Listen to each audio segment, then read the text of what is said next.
అందరికీ నమస్కారం. నేను మీ ఈశ్వరరావుని, Telangana state united electricity employees union రాష్ట్ర అధ్యక్షుడిని మాట్లాడుతున్నా. నిన్న మన ఎస్పీడీసీఎల్ సీఎండీ గారిని నాతో పాటు మన జనరల్ సెక్రటరీ, మన మిత్రులందరూ కూడా కలవడం జరిగింది. ఎస్పీడీసీఎల్ కంపెనీ అధ్యక్ష కార్యదర్శులు చంద్రారెడ్డి అండ్ సత్యం కూడా పోయి కలిసాము. ముఖ్యంగా మనకి ఏదైతే ఆర్టిజన్స్ కార్మికులకి జరిగినటువంటి మెమోరాండం ఆఫ్ సెటిల్మెంట్లో ప్రతి 5 సంవత్సరాలు పూర్తయిన వెంటనే ప్రతి గ్రేడ్కి ప్రమోషన్స్ ఇస్తానని చెప్పారు. కానీ 5 సంవత్సరాలు కాదు, 6 సంవత్సరాలు కూడా అయిపోయింది. ఇంతవరకు కూడా ఆర్టిజన్స్ ప్రమోషన్స్ విషయం ఎక్కడా కూడా ప్రస్తావన లేదు. దాని విషయం మీద కూడా నిన్న సీఎండీ గారితో మాట్లాడాము.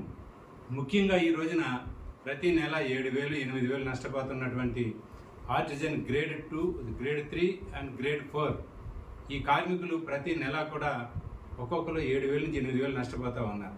దీనికి ప్రధానమైనటువంటి కారణం 2022 పిఆర్సీలో చేసుకున్నటువంటి వేతన ఒప్పందం ఏదైతే ఉందో దానికి అనుగుణంగా వీళ్ళు టీఓఓ కానీ ఎస్ఓఓ కానీ తీసినప్పుడు దాంట్లో కొన్ని మార్పులు జరిగినాయి. ఈ గ్రేడ్ 3, గ్రేడ్ 4 కార్మికులకి నష్టం జరిగే విధంగా దాంట్లో కొన్ని లెక్కలు తప్పులు చేయడం అనేది జరిగింది. ఈ విషయాల మీద మన సిఐటి యూనియన్గా పోయిన సీఎండీ గారికి చెప్పాము, పోయిన డైరెక్టర్ గారికి చెప్పాము. వాళ్ళు కూడా సరి చేస్తామన్నారు తప్ప ఇంతవరకు ఏ రకమైనటువంటి చేయలేదు. ఆ తర్వాత కొత్తగా వచ్చినటువంటి సీఎండీ గారి దృష్టికి కూడా జనవరిలో తీసుకుని వెళ్ళాము, ఫిబ్రవరిలో తీసుకుని వెళ్ళాము, మే నెలలో కూడా మెమోరాండం ఇచ్చాము స్వయంగా కలిసి. కానీ ఇప్పటి వరకు ఆ సమస్య పరిష్కారం చేయలే. కానీ నిన్న స్పెసిఫిక్గా సీఎండీ గారితో మాట్లాడడం జరిగింది. మాట్లాడిన తర్వాత వెంటనే అక్కడ ఉన్నటువంటి సీజీఎం హెచ్ఆర్ని వీళ్ళని పిలిచి దీంట్లో జరిగినటువంటి లోపం ఎక్కడ జరిగింది, ఈ గ్రేడ్ 3, గ్రేడ్ 4 కార్మికులకి రావాల్సినటువంటి వేతనంలో ఎక్కడ నష్టం జరుగుతూ ఉంది, ఈ సిఐటి యూనియన్ వాళ్ళు అడుగుతున్నది మనం చేసింది కరెక్ట్గా ఉందా లేదా, దీని మీద వెంటనే క్లారిఫికేషన్స్ కావాలని చెప్పి సీఎండీ గారు వెంటనే ఆదేశాలు ఇచ్చారు. ఆదేశాల ప్రకారంగా కూడా సీజీఎం హెచ్ఆర్ అట్లాగే డైరెక్టర్ హెచ్ఆర్ కూడా ఈ పనిలో ఉండి మాకు 3-4 డేస్లో పూర్తి వివరాలు ఇస్తామని చెప్పారు. ఆ రకంగా గ్రేడ్ 3, గ్రేడ్ 4 కార్మికులకి జరిగినటువంటి నష్టం పూడ్చడానికి మేము ప్రయత్నం చేస్తూ ఉన్నాము. ఇది యాజ్ ఇట్ ఈజ్గా మనకు రావాల్సినటువంటి ఒప్పందంలో కుదుర్చుకున్నటువంటి ఒప్పందం. అయితే ఇక్కడ ఆశ్చర్యకరమైనటువంటి విషయం ఏంటంటే ఒప్పందం మీద సంతకాలు చేసినటువంటి యూనియన్ నాయకులకి ఈ విషయం అనేది తెలుసు. ఎవరెవరు ఒప్పందం మీద సంతకాలు చేశారనేది మీ అందరికీ తెలుసు.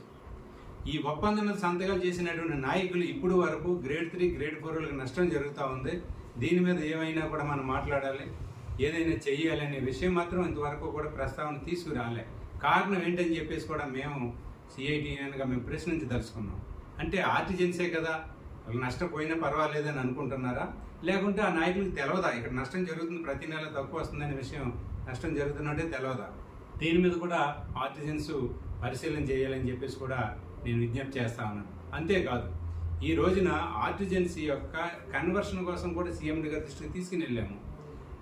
దాని మీద చాలా స్పష్టంగా చెప్పింది ఏంటంటే మేము అసెంబ్లీ సమావేశాలు ఉన్నాయి, అసెంబ్లీ సమావేశాల తర్వాత కానీ మీకు స్పష్టమైనటువంటి హామీ ఇవ్వలేమని చెప్పి ఎస్పీడీసీఎల్ సీఎండీ గారు చెప్పారు. ఆ రకంగా ఎస్పీడీసీఎల్ సీఎండీ గారు చెప్పిన దాని ప్రకారంగా అసెంబ్లీ సమావేశాల తర్వాత యాజమాన్యంతో చర్చిస్తాము. ఆ తర్వాత కూడా అవసరమైతే ట్రాన్స్కో మేనేజ్మెంట్ను ప్రభుత్వం దృష్టికి తీసుకుని వెళ్తాము. ఏం తీసుకుని వెళ్ళినా మన యొక్క లక్ష్యం పోరాటం చేస్తే తప్ప సమస్యల పరిష్కారం కావు. రకరకాల అసలు మనకు రావాల్సిన జీతంలోనే ప్రతి నెల 7,000, 8,000 నష్టపోతుందని అంటేనే పట్టించుకోలేనటువంటి సంఘాలు రేపు వీళ్ళ కన్వర్షన్ కోసం, పోరాటాల కోసం రోడ్ల మీదకి వచ్చి పోరాటం చేస్తారని నేనైతే అనుకోవడం లేదు. ఎప్పుడైనా పోరాటం చేయడానికి సిద్ధంగా ఉన్నటువంటి union CIT union, United electricity employees union రాబోయే రోజుల్లో ఆర్టిజన్స్ కన్వర్షన్ కోసం స్పెసిఫిక్గా మనం ముందుకెళ్ళి పోరాటం చేయడానికి సిద్ధంగా ఉండాలి.